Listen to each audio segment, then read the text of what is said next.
My name is Susan Smith, and I'm with the Alabama Wildlife Federation's Nature Center. And this is the very first taping of an Early Explorers program. I sure am missing all my little friends out there, and hopefully you're online now watching this.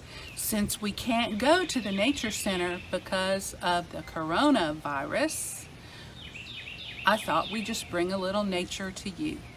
So today, we are going to study a little bit about ducks.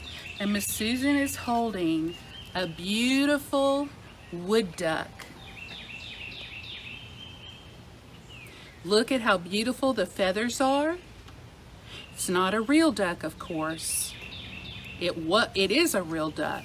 It's real, but it's really dead. It's not alive. It's stuffed, and it is here so you can see what a beautiful animal this is. Now these wood ducks get a little bit of help from people, and so sometimes when you're out in nature, especially by a pond, you may see a box like this. This is called a wood duck box, and it's built specially for these beautiful ducks, and these ducks will have their babies in here. And they will have their babies, and the babies will be kept safe. So this is one kind of duck you may see in nature, a beautiful, beautiful wood duck.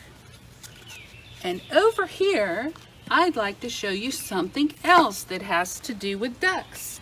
All right, boys and girls, I wanted to show you some other pictures of some real duck wings. If we can get a close-up of that beautiful blue and that beautiful green. Ducks are made so lovely with lovely colors. Do you see all of that? Let me tell you something very special about their wings and their whole bodies, actually. Now, I have a bucket of water here, and if I take a paper towel and I dip it into the water like this, you see all that water dripping off, and Miss Susan squeezes it. Oh my goodness, it soaks up all that water. But nature makes the duck so special because he loves to swim in the water. He has to be waterproof. So I'm going to dip his wings in the water now. And look, the water, very close up, it just beads up on there in little circles. It doesn't go all the way into his feathers. It doesn't get totally wet. It's waterproof. And if I were to squeeze it, no water would come out because the water doesn't stick to the feathers. And I think that's really cool. Over here we have a nest. And today, you're gonna get a chance to build a duck nest. This is a real duck nest, and I want us to get a close-up of the eggs that are inside it. These eggs had babies in them that have hatched out, and look at all of this beautiful little fluff. All this fluff is from tiny baby chicks that are now gone and living in a pond somewhere with their mom and their dad. But this particular nest, look at what it's made of. This is a real duck nest.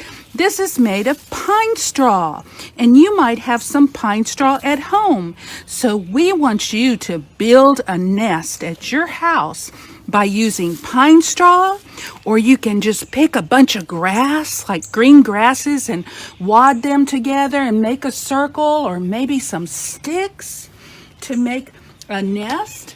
And also, I want to show you something else you can use. Right over here, beside the pine straw, lots of pine straw you can gather to make a nest. That nest with pine straw is made by this duck. This is a mallard duck. And I'm going to squeeze it, and it makes the sound that a real mallard duck makes. So let's see if we can use our listening ears and listen to the sound of a mallard duck.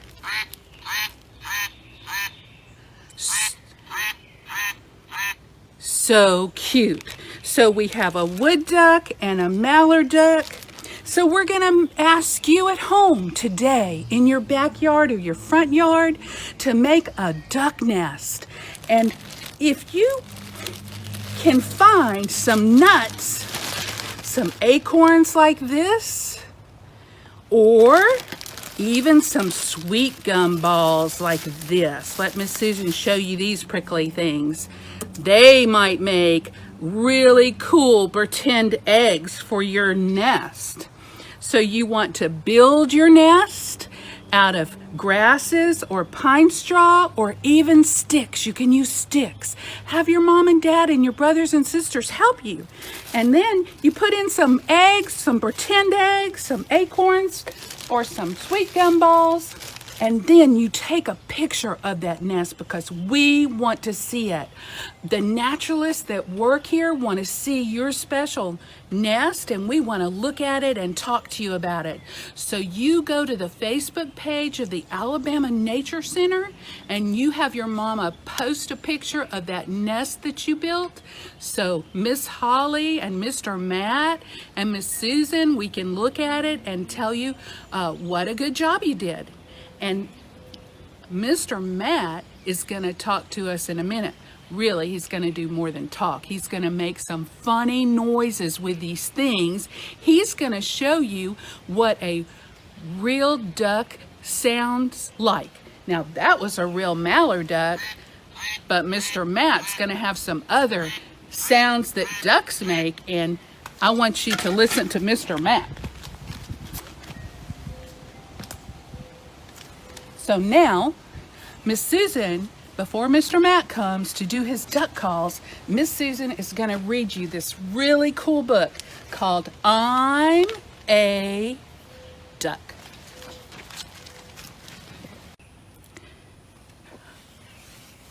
I'm a Duck by Eve Bunting, illustrated by Will Hildenbrand.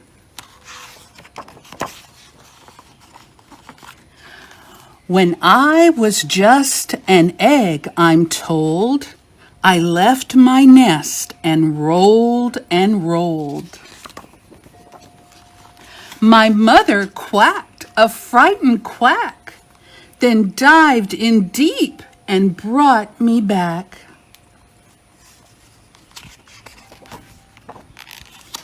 Now I'm a duck who's scared to go into a pond or lake, and so I cannot swim, and that is bad.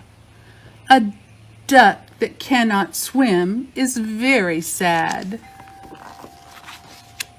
My brothers swim, they swim in a line, shouting, "Come in, the water's fine."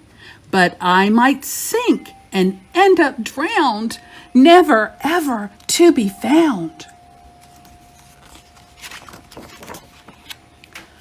My friend Big Frog told me today, I promise that you'll be okay. Just slide in fast, don't even think. You're a duck, and ducks don't sink.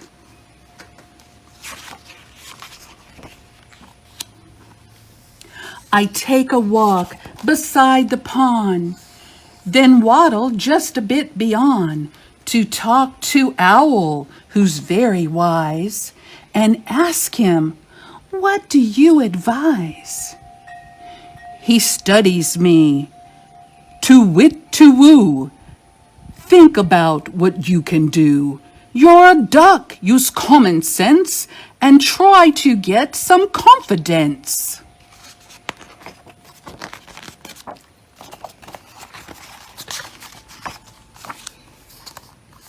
It's true, if I could know for sure that I could swim, I'd feel secure. I'll find a puddle. It will be the perfect practice place for me. I puddle swim all day and night. It's nice to swim by pale moonlight. My mother brings me out a snack. She dries my feathers and rubs my back.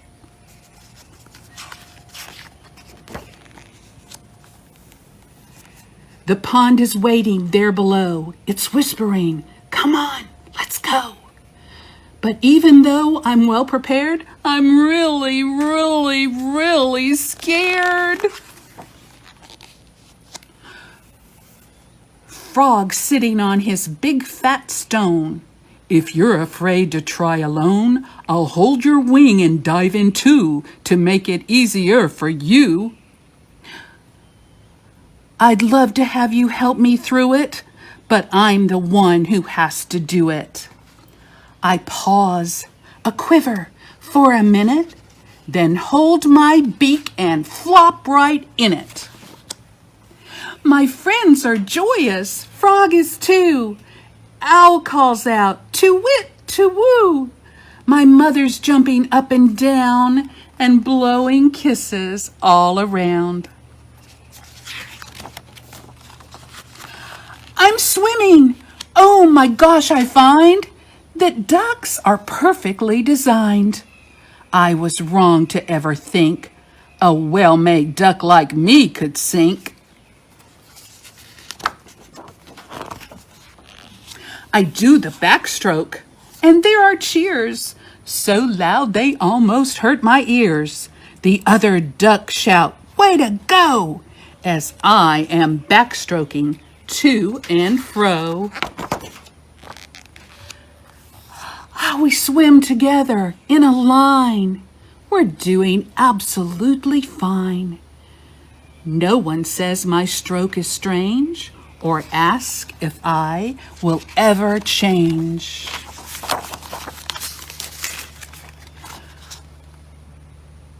Wasn't it fantastic luck that I grew up to be a duck? Oh, what a fun, fun book. And now we're going to go over to Mr. Matt and have him share some things with you. Come back for our next video. Love you, kids. Bye-bye for Miss Susan. Hey guys, this is Mr. Matt. I hope you've been doing well. I'm sure you've been having a lot of fun with Miss Susan learning about ducks during our first ever virtual Early Explorers program. Miss Susan has asked me to talk to you a little bit today about the different types of sounds that ducks make. Now, ducks make a lot of different types of sounds when they're communicating. There's actually a lot of different types of ducks out there as well. There are 41 different types of ducks in North America. There's some subspecies and stuff like that you could add to that list, but we're not going to get into that today. I'm just going to talk to you about a few of the sounds that some of those ducks make. One of the most recognizable is probably the mallard. And the mallard hen, which is the female or the girl duck, she makes what they call a quack, which is one of the most common sounds and one that you've probably heard before. Now that quack sounds a little something like this.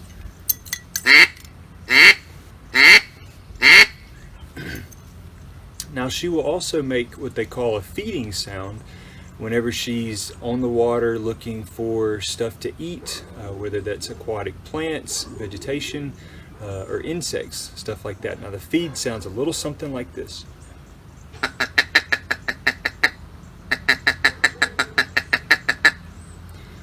Now when you get a lot of mallards together feeding, it's a little crazier, a little more rapid, and it sounds a little something like this.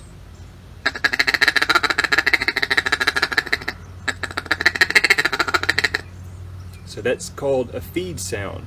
Now, the Drake mallard, which is the male, the boy mallard, makes a totally different sound.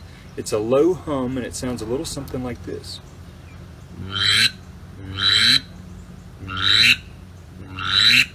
So that's a good example of the same type of duck, but a difference between the male and the female, making two different kinds of sounds. Now, before I go any further, all of the ducks that we talk about today, we're going to link those names below the video so that you can go learn some more information about those ducks, look at their pictures and stuff like that. We're going to also talk about pintail, green-winged teal, and a wood duck. So for your pintails, those are really beautiful ducks. They make a whistle sound, kind of like you would hear in PE. It's a very soft whistle. They don't make a lot of noise, but they're very beautiful birds. One of my favorite ducks. Here's what that sounds like.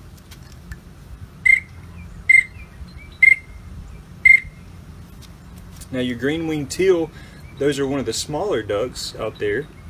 The drake, which is the male, makes a peep sound. It sounds a little something like this.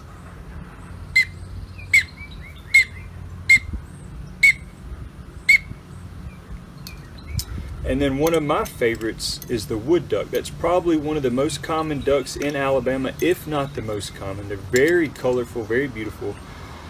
They're probably most famously known for their high-pitched whine that they make, and they usually only make that noise when they're on the water. Here's what that sounds like.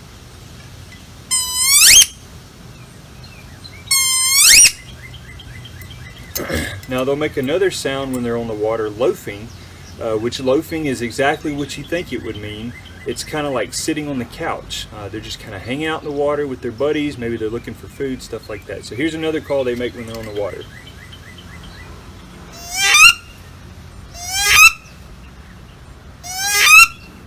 Now they do make one more, well, they actually make a lot of different types of sounds. That's just an example of a few of those. They make another sound when they're flying through the air that they don't make while they're sitting on the water. That sounds like this.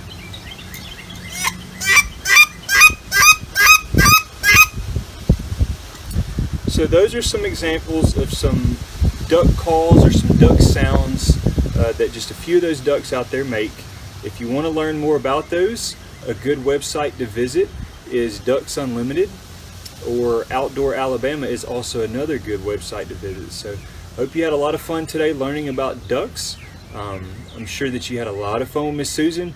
We hope to see you guys soon, and be on the lookout for our next video coming up soon. Alright guys, have a good day. Bye.